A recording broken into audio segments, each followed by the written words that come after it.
Hello, my name's Dr. Sarah Swan and I'm a Consultant Clinical Psychologist. I've worked for many years in the NHS in mental health services and also in services for people with drug and alcohol problems. I now work in private practice from Cowdray as well as online via Zoom.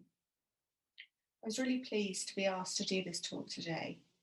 You may have heard recent news reports that the level of alcohol consumption has really increased during this pandemic. I've seen what a devastating impact drinking problems can have on people's well-being and the well-being of those around them. So I was really pleased to have this opportunity to share some ideas about how you might monitor your drinking and what you might do if you decide you want to reduce or stop drinking. So the first step is really to get a good handle on how much you're currently drinking. And to do this, we need to understand the units of alcohol that drinks contain. So this slide here from the Department of Health refers to wine. And you can see down the left-hand side that the number of units, if that wine has an alcohol level of 11% versus 14% on the right. So it's important to check out what the alcohol level is on any drink that you're consuming. The other thing to point out is the difference between the sizes of the glasses on this slide. Now, I think it's becoming increasingly common that in bars and restaurants, we're not automatically served a small glass of wine as in the 125 milliliter glass. And certainly at home, we don't measure out our units in the same way. And it's become quite fashionable to have quite large glasses like this 250 ml glass here. So you can see that's actually quite tricky to keep a track of how many units you might be drinking if you're drinking wine. It's a little bit easier if you're drinking lager, although you still have to be aware that there's quite a variety of alcohol volumes in different types of lager. But we more often drink lager as in pints or half pints, or perhaps by cans or bottles. So it's really important to know and understand the units that you're consuming. Sometimes this is provided on the bottles and cans, but you can also check out the Department of Health website that has all this information on. So having worked out how many units you consume in a week, you can then compare that to what the recommended levels are. So it used to be that the government recommended no more than 14 units for women and 21 units for men in any week. They've now changed that guidance based on more research and now recommend no more than 14 units for both men and women.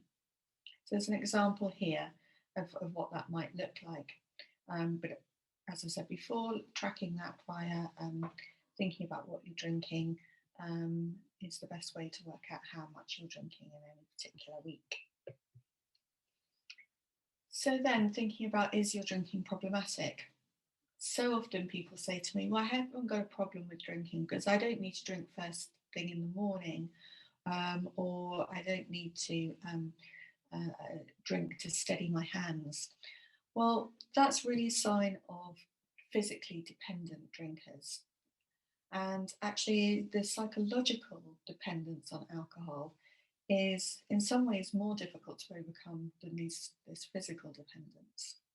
So it's important to also ask yourself questions like whether you feel you should cut down on your drinking, whether anyone has criticised you for your drinking or suggested that you drink less, whether you feel guilty or bad about your drinking in some way, and whether it's having an impact on your work or relationships or your general functioning. You can also complete this helpful questionnaire, the Audit Questionnaire. I've provided the link here, but if you just Google Audit Alcohol Questionnaire, you'll find it easily enough. It's just a series of questions that helps to suggest to you whether your drinking is heading towards a problematic level. So keeping a diary is a really good idea because it's really easy to forget the odd glass here or there. And seeing it in black and white often helps you to kind of reflect differently on it.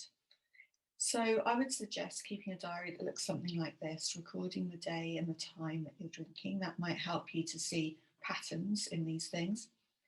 Also, just note down how you felt before drinking. So it can help you to identify if there are particular feelings that tend to trigger an urge to drink. Then to note down how many units of alcohol you consumed, and to think about what was good about drinking today. Did you feel it helped you to unwind after a stressful day at work? Or did it help you to feel more confident in a social situation? Was it just that you enjoyed it? But then also think about what wasn't so good about drinking today, or perhaps the next day, reflecting on if there are any longer term repercussions of drinking. So that might be things like waking up with a hangover, not being able to function very well the next day. It could be that you got into an argument with your partner when you were drinking because you said things that you probably wouldn't have said if you hadn't have had a few drinks. So weigh up but two sides of both what was good and what was not so good. And then set yourself some goals. So the government does recommend that we all have some alcohol-free days each week. So you might want to set aside particular days, perhaps Monday to Wednesday, Monday to Thursday, that you don't drink. But then set limits on how much you'll drink on the other days. You might want to try a dry January approach where you actually go for a period of abstinence of perhaps a month.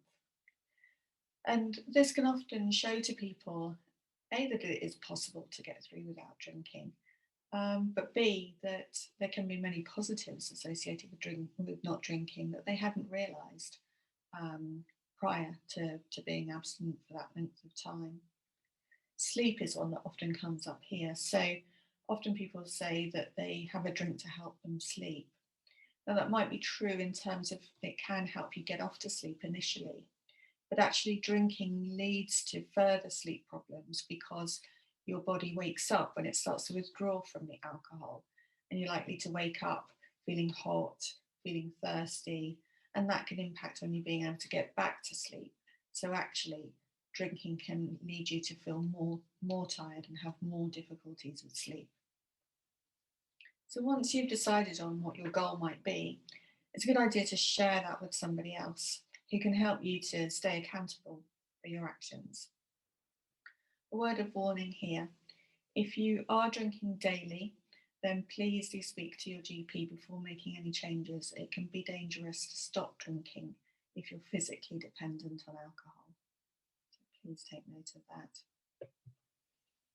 Okay, some practical strategies then for cutting down. So the first one is to ensure that you're well hydrated before your first alcoholic drink. If you're thirsty, you're going to drink it quicker. So really making sure you've had a good amount of water before you pour your first drink. And perhaps start drinking later on in the day, although making sure that you don't make up for that in terms of the speed you drink or how late you drink too. Alternating alcoholic and non-alcoholic drinks can be a good way as well to reduce the amount that you're drinking. You might find that you have to avoid having alcohol in the house or only buying enough in that will enable you to drink within your limits. You might want to switch to a drink with a lower level of alcohol in it. And saving the money that you would otherwise have spent on alcohol and then treating yourself to something nice at the end of that can be a really good way of showing what else you can achieve by not drinking or drinking less. As I said earlier, the sort of psychological dependence on alcohol can be really tricky to overcome. From your diary, you can identify what kinds of situations, people, thoughts and feelings might trigger an urge to drink. So in terms of situations, that might be things like a Friday night. After a long week at work, alcohol might symbolise that kind of break into the weekend, and you might find quite a strong urge to drink at those times. Or it can be being out in certain places. Obviously, what's more difficult with how we're drinking during the pandemic and lockdown is that our situation for drinking is home, and obviously we can't avoid that. There might also be particular people that are related to drinking. So that might be friends with whom your socialising tends to revolve around drinking, or it could be that you tend to find that you drink when you argue with your partner, perhaps. And there might be internal stuff as well as external stuff that triggers our urge to drink. So difficult thoughts and feelings might show up that we perhaps find ourselves reaching for a drink to try to cope. So things like worrying that you can't cope, or you've made a mistake, you're not good enough in some way, or feeling low in mood, feeling anxious, all might be triggers for you to pick up a drink. Now, as a psychologist, I never usually recommend avoidance, but actually this is one case where I do. So having recognised the triggers, in the short term anyway, it can be helpful to just try and avoid those situations, avoid that urge to drink being triggered. And then when you get more confident in your ability to resist urges to drink, you can start to approach those situations again. But obviously there's lots of triggers that we can't avoid. And so you need to make a plan of how to deal with the triggers that you can't avoid. Asking for help is really important, and that's difficult for many of us. But it's important to remember that we can all have times in our lives that we are struggling, that we can all rely on coping strategies that may be a bit less healthy at some times in our lives. And so it's important to try and find at least one person who you think will support you in your efforts to make changes and be empathic. Also important to find other ways to celebrate and reward yourself. That's often kind of some positive associations people have with alcohol. And these things are important to do for ourselves. And also to find other interests and activities to do that are not associated with alcohol. That's obviously really difficult at the moment. In normal times, that might mean perhaps going to the cinema with a friend rather than to the pub. But really important to find other things to do at home rather than perhaps sitting down and drinking. So perhaps exercise might be something that is not really compatible with drinking at the same time. So getting into a more regular exercise pattern, perhaps taking up a new craft or hobby of some description. And then often people drink as a way of trying to cope with some other underlying problems, perhaps anxiety or depression or low self-esteem. So it might be important to seek help for dealing with those underlying issues. So here I've put some sources of support. The GP is a good place to start. I've also listed some websites there as well as some helplines. The Al-Anon family groups is for families, carers, friends of people who are drinking in a problematic way.